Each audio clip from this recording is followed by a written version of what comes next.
የቀድሞው የህወሓት ምክር ቤት መመለስ፣ የደብረ ጽዮን መመረጥ በቀጠናው አዲስ ግልጽና ጠንካራ ጥምረት ወይም አሰላለፍን ይዞ ይመጣል። የአብይን ውድቀትንም ያፋጥናል። በነጥቦችና በማስረጃ እንመለከተዋለን። የብልጽግና የቀይ ባህር አጀንዳ ወይም ፋይል ላይመለስ ተዘግቷል። ለምንና በማን እንደሆነ የምንላችሁም አለን። አብይ አህመድ በህወሓት ላይ አንድ ጥይት እንዳይተኩስ ሆኗል። አብይ አህመድ በህወሓትና በትግራይ ህዝብ ላይ ይወስዳል ተብለው የሚገመቱት 3 አጀንዳዎችና ህወሓት ራሱንና የትግራይን ህዝብ ከአብይ አህመድ ክፉ ዕቅድ ለመጠበቅ መውሰድ ያለበት እርምጃ አለ። እሱንም የምንነግራችኋለን። ከትግራይ ጊዜያዊ አስተዳደር ይልቅ የህወሓት መመለስ ለአማራ ትግል ጥቅም አለው። እንዴት የምንለው አለን። አብይ አህመድ በሱዳን በኤርትራና በትግራይ ህዝብ ላይ የጦርነት ክብሪት የሚጭረው ለአንድ ዓላማ ለማሳካት አንድ ማንነትን ለማጥቃት በማሰብ ብቻ ነው። ያ አንድ ዓላማና ህዝብ ምንና ማን እንደሆነ በነጥቦች እናየዋለን። አብይ አህመድ መንግስቴ አደጋ ላይ ከወደቀ ኢትዮጵያ እንደ ሱዳን ትሆናለች ብሏል። ምን ለማለት እንደፈለገም በዝርዝር እናወጋቸዋለን። አብይ አህመድ ሊያከትምለት ነው። አሜሪካ ከአብይ አህመድ በተቃራኒ ቆማለች እና ሌሎች ፖለቲካዊ ትንታኔዎችን ይዘናል። ታዲያ ሰላም ፍቅር የምንመኝላችሁ ውድ የአዲስ ትውልድ ቤተሰቦች ሰላምታችን በያላችሁበት ድረስ። ቻናላችንን ሰብስክራይብ፣ ላይክ፣ ሼር በማድረግ ከጎናችን ሁኑ፣ ትግሉንም ይደግፉ። ይህን ሁሉ ድጋፍ በነፃ ነውና። ምንም እንኳ እኛ ህወሓትን ስንታገል እነሱ በባዕዲን መዋቅር ውስጥ ሆነው ህወሓት ኮፍያ በራሳቸው ላይ እየሰቀለች፣ ኮካ ኮላ እያጠጣች፣ ስካርፕ ባንገታቸው ላይ እያጠለቀች፣ ፈንድሻና አምባሻ እየቆረሰች ሆዳቸውን ትሞላላቸው፣ አማራንም ታስገድላቸው የነበረ እነዚህ ባዕዲኖች በአዲሱ የአማራ ትውልድ ትግል ከህወሓት አሽከርነታቸው ተላቀው የህወሓት አሽከር ቢሆኑም ዛሬ ፋኖን በህወሓት አሽከርነት የሚከሱ የባዕዲን ሰዎች የህወሓት አሽከሮች ህወሓትና ደብረ ጽዮን ወደ ቀድሞ መንበራቸው መመለሳቸው አስደንግጧቸዋል። እንዴት አባት ወደ ቤቱ ሲመጣ እንደሚያስደነግጥ ባይገባኝም ቅሉ። ለማንኛውም የህወሓት መመለስ የደብረ ጽዮን መሪ መሆን በቀጠናው የአብይ ራስ ምታት የሚሆን አሰላለፍና ጥምረት ይዞ ይመጣል። እንዴት አትልም? ነጥቦችን እናስቀምጥልሃለን። 1. ህወሓትና ደብረ ጽዮን አብይ ወደ ስልጣን ከመጣ ብልጽግና የሚሉት ማፊያ ቡድን ከተመሰረተ ጀምሮ ጠላቶች ናቸው። የጠላቴ ጠላት ወደ ኃይል ሲመጣ ሸጋ ነው። ሌላው ህወሓት ከኤርትራ ጋር አስደማሚ ግንኙነት ፈጥራለች። የኤርትራ ወታደሮች፣ የደህንነት ኃላፊዎችና አማካሪዎች ውሎ አዳራቸው መቀሌ ሲሆን የህወሓት ሰዎች ደግሞ ውሎ አዳራቸው አስመራ ነው። ይህ የሚነግረን ህወሓትና ኤርትራ ጥብቅ ወዳጅነት ፈጥረዋል ማለት ነው። እናማ ኤርትራና ህወሓት ደግሞ አብይን የሚጠየፉና የሚጠሉ ሁለት መንግስቶች ናቸው። የህወሓት መመለስ የአብይ ራስ ምታትና የብልጽግና ውድቀት መንገድ ነው። 4 ነጥብ። ሲቀጥል ህወሓት ከሱዳኑ አልቡርሃን ጋር በደም የተሳሰረ ግንኙነት አላት። የህወሓት ወታደሮች ከአልቡርሃን ጎን ተሰልፈው የአርኤስኤፍን የኢትዮጵያ መከላከያን ወይም ኤምራቶችን እየተዋጉ ነው።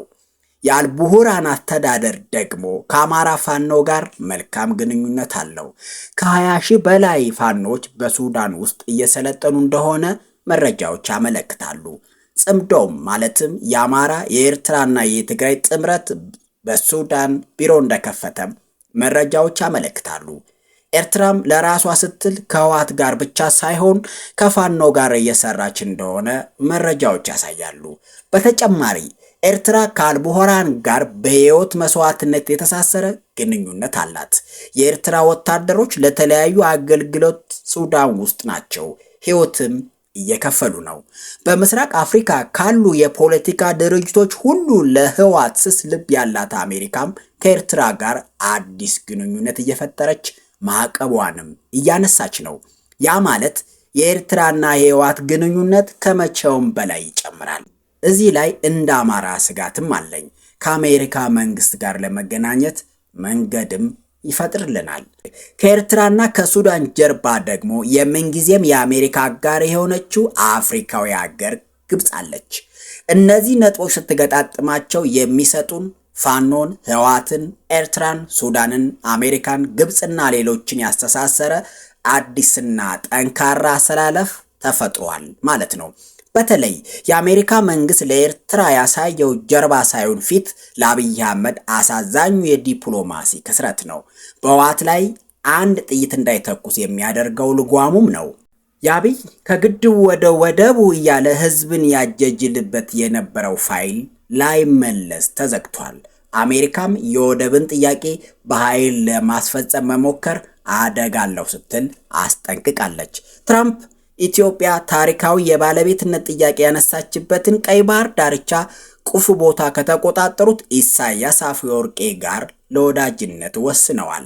የአሜሪካው ፕሬዝዳንት ዶናልድ ትራምፕ እና የኤርትራው ፕሬዝዳንት ኢሳያስ አፈወርቄ ለወዳጅነት ዳር ዳር ሲሉ ከርመው በመጨረሻም እጅ ለእጅ ለመጨባበጥ ከጫፍ ደርሰዋል። እናማ አብይ አህመድ ምን ሊውጠው ነው? በሻሻም ገብቶ አያመልጥም። በጣም ብዙ ሰው አብይ አህመድ በህወሓት ወይም በትግራይ ህዝብ ላይ ጦርነት ያነሳል እያለ ሲተነትን ይሰማል። ግን ይህ ትንታኔ ውሃ የማይቋጥር በነጥቦች ላይ ያልተመሰረተ ተራ ትንታኔ ነው። ምክንያቱም አሜሪካ፣ ኤርትራና ህወሓት እንዲሁም ሱዳን አዲስ ጥምረት ፈጥረዋልና። ስለዚህ ህወሓትን ለመንካት አብይ አህመድ አይደፍርምም አያስበውምም።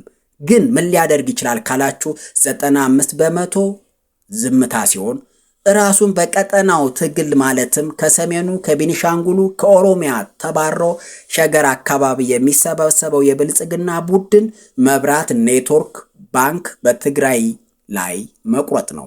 ይህ የሚሆነው የመጨረሻው 11ኛው ሰዓት ላይ ነው። ይህ ነገር አማራ ክልልም ይሆናልና ከወዲሁ ከባንክ ራሳችሁን አርቁ ማለት እወዳለሁ። የህወሓት መመለስ ለፋኖው በረከት አለው። ለምን አትልም? ህወሓት ለአማራ ህዝብ ጠላት ከሆነው አብይ አህመድ በታደሰ ወረደ ከሚመራው ጊዜያዊ አስተዳደር ይልቅ ጥላቻ አላት። የትግራይ ጊዜያዊ አስተዳደር የነበረው ብልጽግና ነው። ብልጽግና ደግሞ የአማራ ህዝብ ጠላት ነው። ስለዚህ የታደሰ ወረደና የጌቾ አስተዳደር ከአብይ ጋር ተሞዳምዶ አማራን ለመምታት አጀንዳ ሲሰጠን ሲያሲርም ነበር። አሁን ይህ ነገር ይቆማል ተብሎ ይጠበቃል። ሰው በረከት ነው እና ደግሞ የትግራይና የአማራ ህዝብ ከጦርነት አዙሪት ለማውጣት የሰሜኑ ኢትዮጵያ ወደ ነበረበት ልዕልና ለመመለስ ህወሓት አንድ ውሳኔ መወሰን አለበት።